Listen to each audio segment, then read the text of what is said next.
Mes amis, bien le bonjour. On avance encore d'un pas vers la troisième guerre mondiale, qui ne sera pas vraiment mondiale ce coup-ci. Ça sera une troisième guerre, on va dire européenne, parce que voilà, c'est la tradition de l'Europe d'avoir des guerres sanglantes chaque siècle.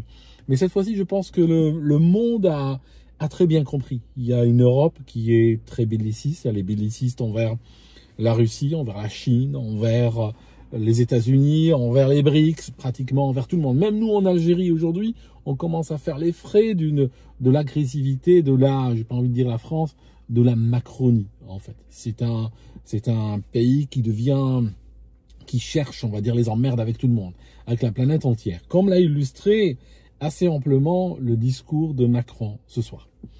C'est un Macron qui répète ad nauseam ce qu'il répète depuis des années, la même chose. Et on ne peut pas lui accorder le bénéfice de la bonne foi. Pourquoi? Parce que depuis le premier jour, cette guerre, elle était complètement évitable. Il fallait tout simplement ne pas vouloir pousser l'OTAN jusqu'aux frontières de la Russie. C'est une ligne rouge. Ils savaient automatiquement qu'en allant là, ils allaient déclencher une guerre. Ils n'avaient strictement aucune raison d'y aller, mais ils ont voulu y aller. Résultat net, on se retrouve avec une guerre qu'ils ont escaladée. Ça signifie que Macron, s'il avait été de bonne foi, il aurait dit « Oui, nous avons tenté des pourparlers de paix, nous avons appelé au désarmement, nous avons cherché des compromis avec la partie adverse, avec la Russie, mais finalement, il n'y en a pas. » On aurait pu comprendre, mais non.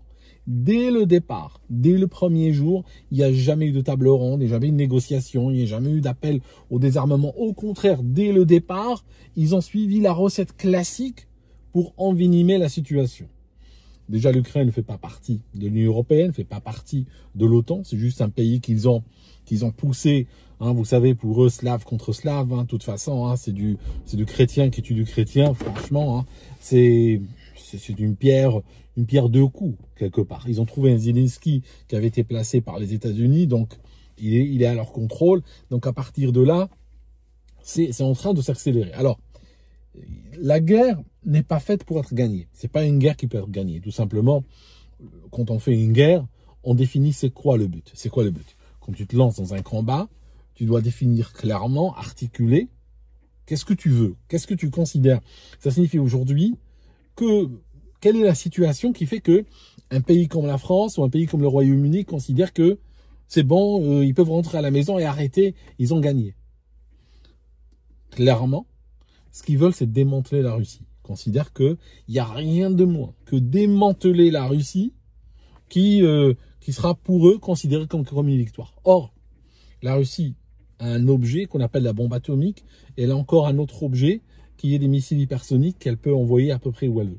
Donc si la Russie, à un moment donné, attaquée à plusieurs contre un, considère que son existence est menacée, eh ben on part tous ensemble.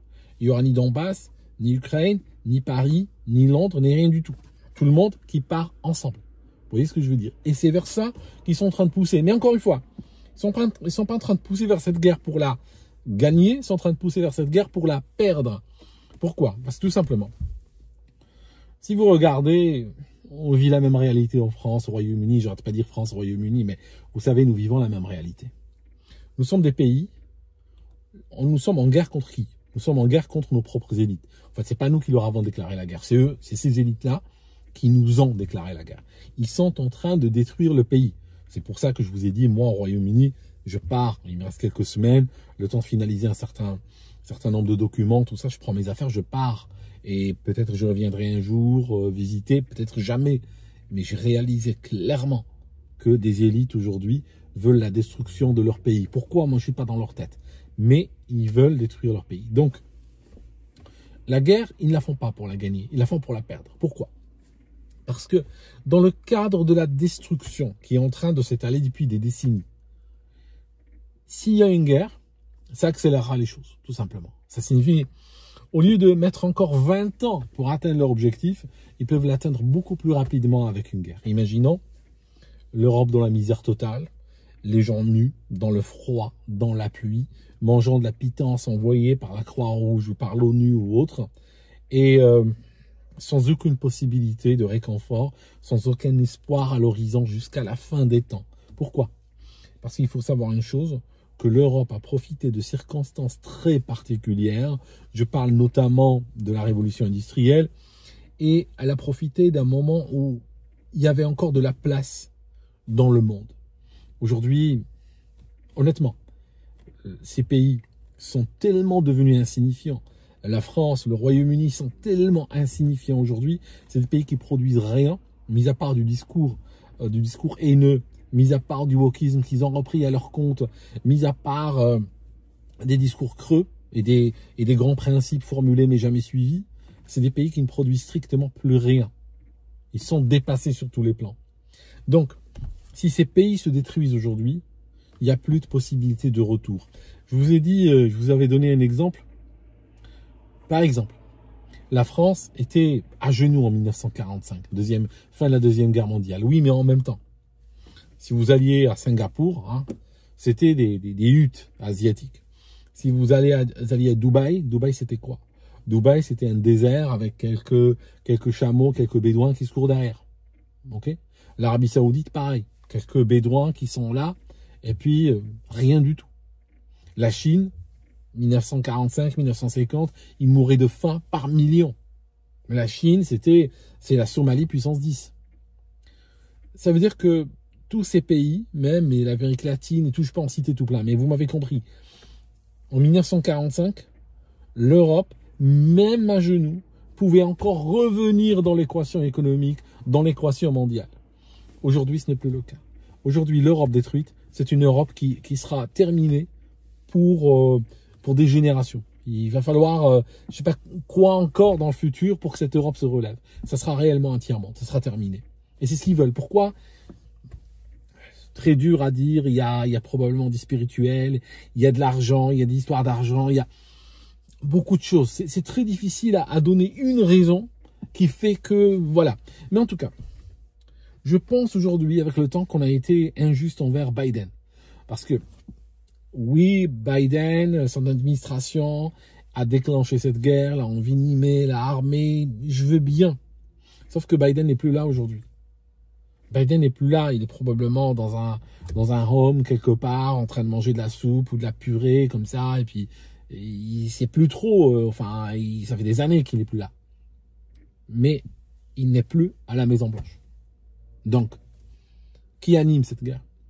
Les États-Unis disent, nous on n'en veut plus. Cette guerre, franchement, ça ne nous intéresse pas. Qui est en train de l'animer? L'Europe. Plus précisément, qui en Europe?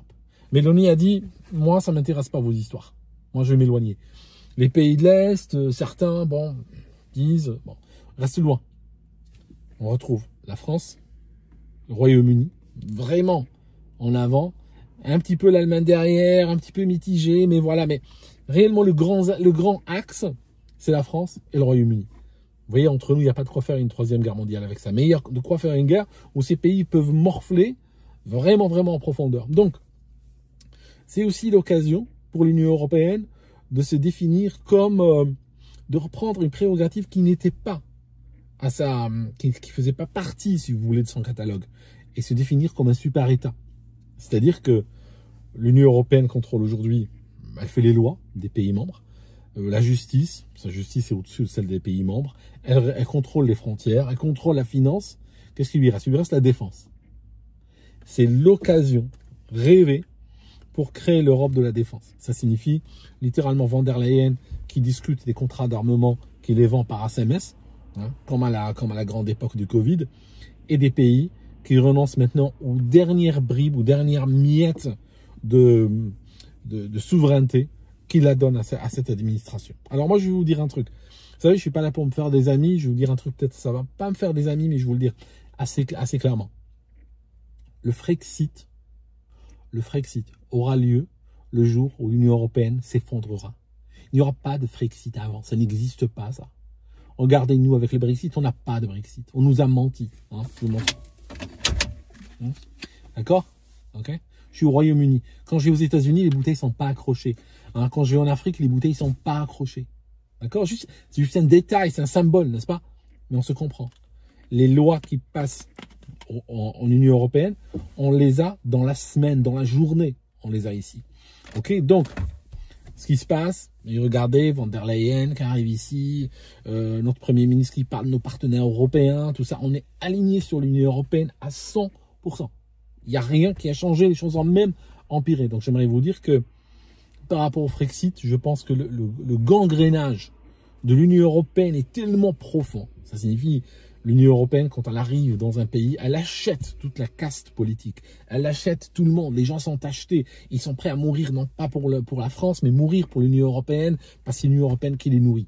Ils auraient fait la même chose si le Brésil les avait nourris. Si le Brésil était arrivé et avait commencé à offrir des retraites à 50 ans, il avait commencé à offrir des salaires à 15 000 € par mois, des avantages, tout ça, je vous assure, il n'aurait eu que le Brésil à la bouche aujourd'hui. Ça signifie que tu as des élites de gens qui sont des alimentaires. Ils sont là juste pour vendre le pays.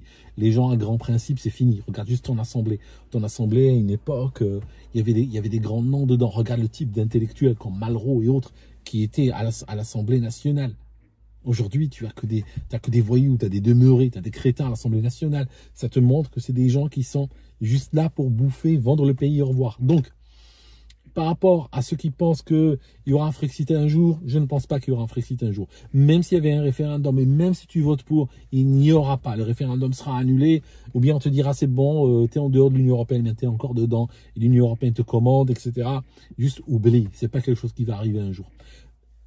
Sauf si l'Union européenne s'effondre. Parce que l'Union européenne aujourd'hui, elle est en train de jouer vraiment son va-tout. C'est soit on devient un super État et on relègue ces nations on les relègue en arrière-plan, ça signifie que ça devient littéralement des provinces sans aucune prérogative, ou bien voilà, on va dans une guerre totale et puis bon, personne ne sortira vivant, voilà.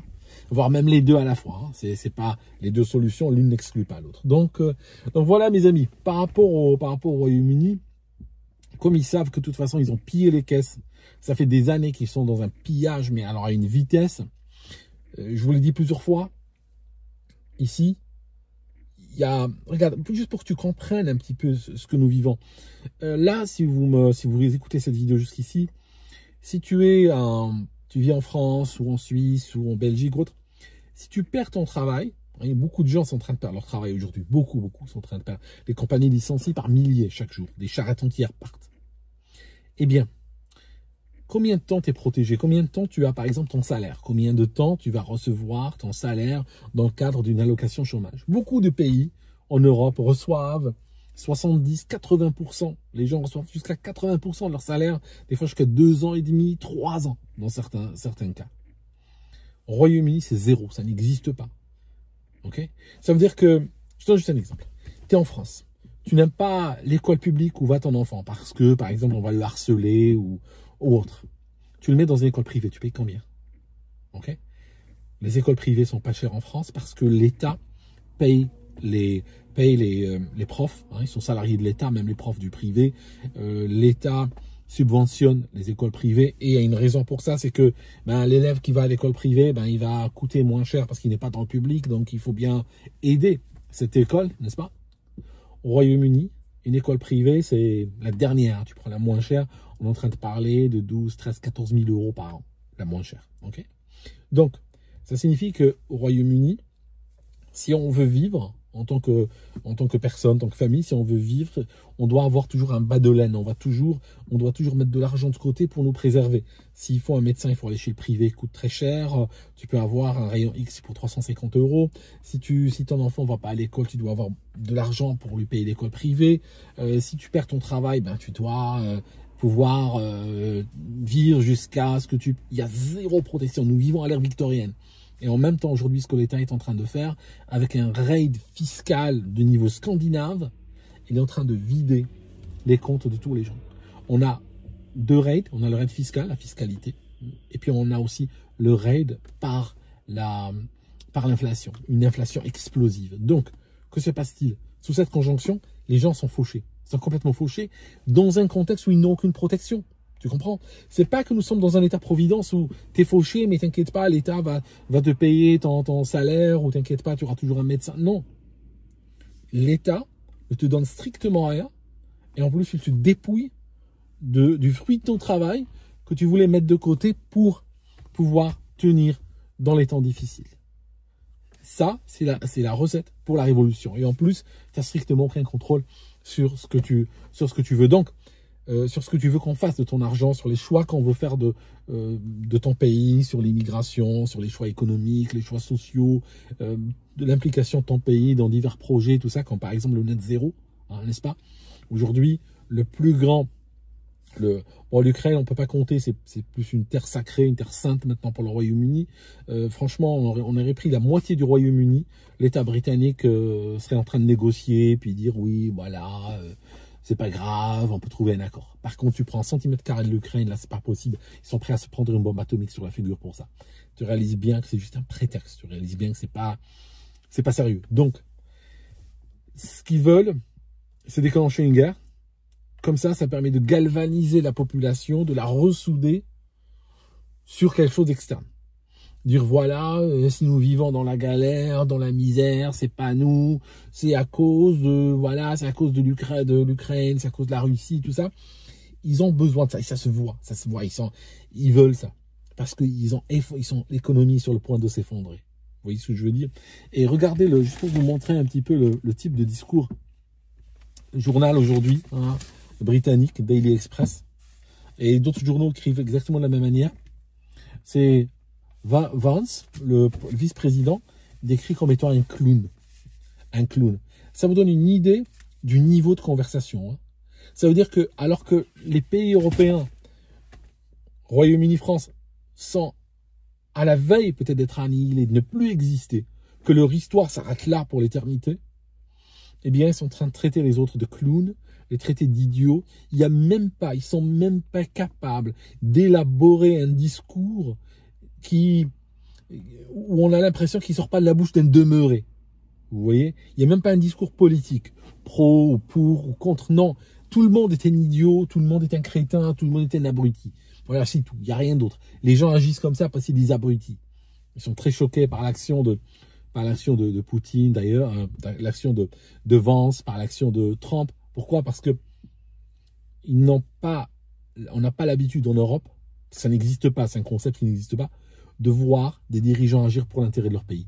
Ça n'existe pas en Europe. Déjà, premièrement, l'Européen type, le Français type, ils préfèrent mourir. Je vous assure, ils préfèrent se prendre une bombe atomique, mourir de froid, voir ses enfants mourir devant lui de faim, que de voter pour ses propres intérêts. Ça, ce n'est pas possible. Je pense que le Français, le Britannique, ils ont fait le deuil de leurs propres intérêts. Regardez les Allemands, pareil.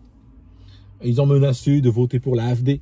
Quoi contre nous, j'ai jamais été pro-AfD. Je pense que si la AfD, l'alternative pour l'Allemagne, était arrivée au pouvoir, je leur ai donné, je vous l'avais dit sur Twitter, je leur ai donné 10-15 jours pour qu'ils commencent à parler de climat, d'inclusion et tout. Donc, je ne pense pas, j'ai pas d'espoir par rapport à ça. Mais, si vous voulez, ils ont menacé de voter pour la AfD. Puis là, soudainement, ils votent pour...